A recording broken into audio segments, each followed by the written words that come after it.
Үздік педагог каналына қош келдіңіздер. Оқушыларыңыздың сөздік қоры аз ба? Дәл осы мәселені қалай шешуді білмей жүрсіз бе? Тіпті кейде өзіңізде сөз таппай қаласыз ба? Онда менің каналыма тіркеліңіз. Себебі дәл осы мәселені талқылайтын боламыз.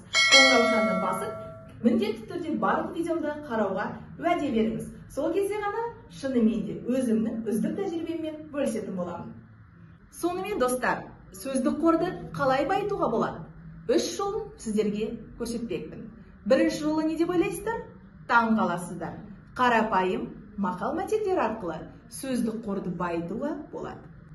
Екінші тәсілі ғұламалардың пікірі. Сіздерге таптырмас көмекші болары анық. Ал үшіншісін білгіңіз келсе, қоңырауды басып, келесі видеоны асыға күтіңіз.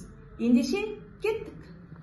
Алдарыңызда әншейін ала салған бір тақырып төңірегіндегі мақал мәтелдер тізімі. Енді осы мақалдарды ойымды жеткізуде қалай пайдаланам? Сөзде көрік боламы? Әрине, мақалмен әрленген сөз ауызға түсе бермесі анық. Қолға тимес құнды дүние сияқты. Дегенмен сөздің турасы асылы жақсы ғой. Оған өлім жоқ. Адам көре-көре көсем болатынындай, сөйлей-сөйлей шешен болатынын қазағым әуелде дәлелдеп кеткен. Себебі қараңғы көңілді де, сұм жүректі де сөздің жылытпай қоймасы хақ. Адам пенде өзі жетпеген межеге сөзінің жететіндей болып үйлесуінде қандай сыр жатыр десеңізші. Мәтіндерді дәл осылай перифраздаудың фишкаларын ұсынбақпын.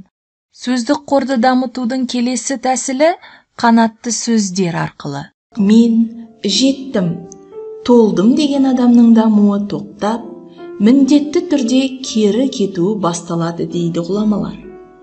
Егер тұлға адамның дамуының шыңы болса, даралығы оның тереңдігі дегенмен келісесіздер ме?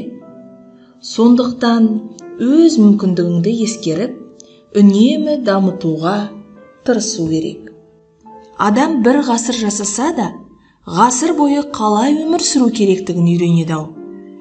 Менің бойымдағы мазасыздық пен қанағаттанбаушылық дамуымның кілті.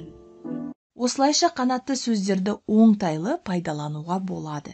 Осы тақырып аясында қосымша тағы 2 қанатты сөз ұсынып отырмын. Ал сіз бұл қанатты сөздерді қалай қолданар едіңіз? Комментарийға жаза кетіңіз. Сөздік қорды дамытудың 3-ші әдісін асыға күтіп отырсыз ба? Келесі видеодан қарайсыз. Бүгінше осымен тәмам.